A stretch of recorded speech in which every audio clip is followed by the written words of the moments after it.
What message are you going to bring to the people in camp there? There are 3 women who are taking their turn on lockdown weight.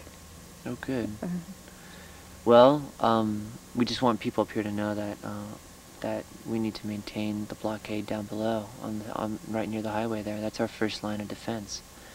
And again, we're having some restructuring. We also have agreed to let the neighbors in who own the road up to a certain point back there to come in and do the winterizing of their roads. So we're trying to make movable blockades where people can unlock and let the vehicles through or the cat through to do the work. But we don't want this. There's no sense in having just a few people down below and having everyone else up top. So we're trying to make sure it's balanced and that people up here are focused on forest defense and not so much of just living up here on the ridge. That there's a balance between people rotating below there and up here. It's important because I mean, if they decided to come in today, they could have busted through the blockade pretty quick. They could have come up to Never Never Land, and at points today, I believe there are only a few people, if any, there. And they could have gone right up to Monster Village, and they would have found a teepee and all these people in there praying and some playing drums and some locked down, hopefully. So we're just concerned. We just want to make sure that we have a common vision of how we need to defend this mountain, because I don't think anyone here wants to see Gypsy Mountain continue to be logged. I mean, this is one of the most powerful actions we've ever done up here. It's certainly the longest time we've ever, through direct action, shut down a Pacific Lumber timber harvest plan, and that's historical. And right now we have more power, I think, than a lot of us realize. With Pacific Lumber's license to operate, which we can affect, hopefully, these violations that we helped uncover up here, to the habitat conservation plan, which hopefully we can endanger through our organizing and through our action and through focusing the spotlight on what's going on up here with the violations and the death of Gypsy. It's really powerful. I mean, no one, of course, saw this coming, Gypsy's death, but I think what it's really going to do is really humanize the struggle up here, because when someone dies for something, suddenly people understand how serious it is, and suddenly everything else that we've done up here and done with our actions, our thousands of arrests, our hundreds of demos and actions, it all comes into focus when someone becomes hurt or dies. I mean, that's what happened with Judy and Daryl. Back in 1990, it really focused a lot of attention on Redwood Summer and the struggle up here. And I mean, it's horrible that someone had to die for it, and they didn't have to. I mean, they were killed.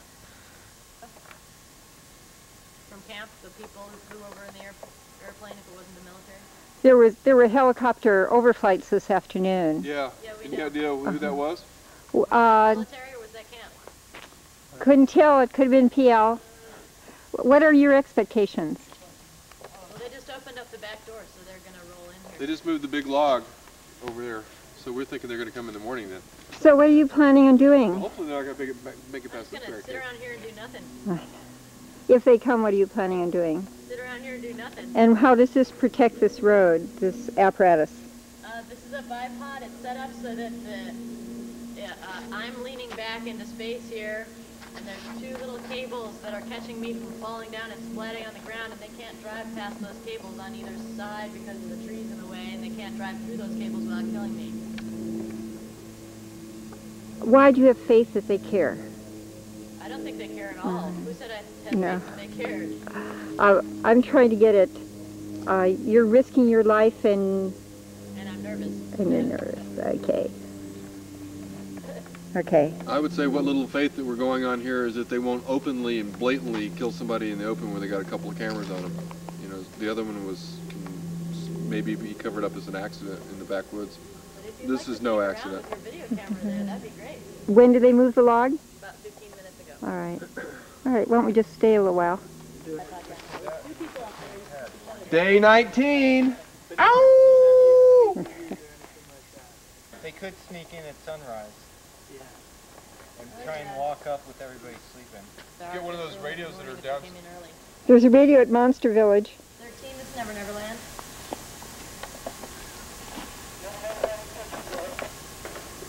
We would like to put somebody out on the ranch road tonight. In case somebody comes in, they need a radio to message you or to message up here so we can message you, at least. So we're wondering if the bridge pole down at the bottom can spare theirs, and if somebody could run one up, or if they could run it up to the watering hole where we've got some people that could run it up. Good message. That was a fucking loan. He copied the whole damn thing. That's you're on. Oh, yeah. Could you tell me that again, what has happened in the last hour? Well, there's a log over here that's just off the Dunn's property. It looks like it's on the Bar W Ranch, and it had a very large redwood log. It's been there all along, and they only moved it when the sheriff came in to investigate, I guess a week and a half, 2 weeks ago. And then they just moved it again today, a while ago. Who did? Don't know. Okay, and what does that mean? What's the Well, that means implication? now that they can drive all the way up a road, hard surface road, in a pickup all the way over to the trench right over here.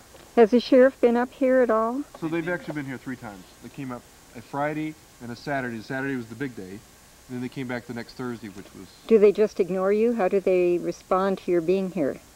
They try to ignore us. But they know there's a million eyes looking at it from the bushes.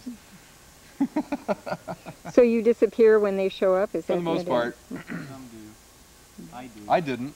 I actually made sure that, I don't know, I've had a little dialogue with them when they were up here. And the first time they came up, we actually stopped them right here. We didn't have the bipod at that time. We stopped them right here. A couple hours ago, there were 3 of us that were hiking around back over here, and we saw a helicopter. It looked like a kind of a military copter, and it was olive green. Didn't have any markings on it that we could see, but it didn't have any like machine guns hanging out of it. But it did have a big open door with some people looking out, and it probably had IR. That's what it looked like. And they went down to Monster Town, came back over here to Never Never Land, and did that circuit about 4 or 5 times, and then flew away, and then came back a few minutes later, did 3 more, and then left. And they pretty much could see where we were sitting over there, particularly if they had infrared. You think they were taking a head count? It's possible. I mean, that's what I would do if I were the sheriff's department. I would send something like that in and try to get a count. Yeah, or the governor.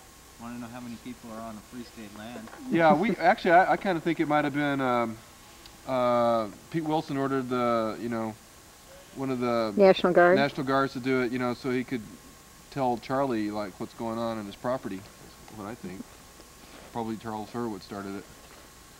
Asked Pete Wilson if he could do him a little favor and just get a count. Highway 36 right now is a keyed gate by this Bar W Ranch, and they've used it before. Who are the Bar Gate folk? Bar W Ranch? Mm-hmm. They're just another local owner around here who wants to stay out of this just like the Dunns do. Oh, send me the rope. The road, sending the road. Rope, rope, rope, rope.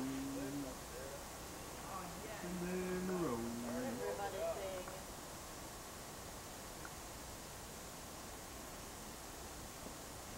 Okay. All the way.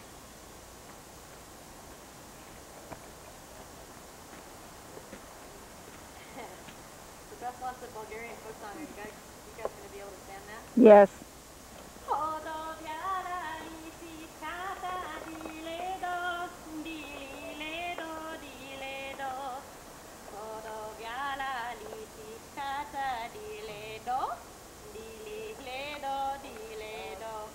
How did you learn Pygmy folk songs and Macedonian folk I ways? just have really cool friends. It may be the tallest bipod in the world, put up by hand, How did you get it up? How did you do that? with ropes and pulleys and block and tackles and a lot of people and a lot of heart. And, the cables are really what is blocking their access. It's not actually the bipod, it's the cables in the middle of the road blocking the road. How is that? Well, because they can't get any equipment to the actual bipod to remove the person in the bipod unless they get around the cables, and being that the cables are halfway down the road at the bottom of the hill, they'll have to cut another road.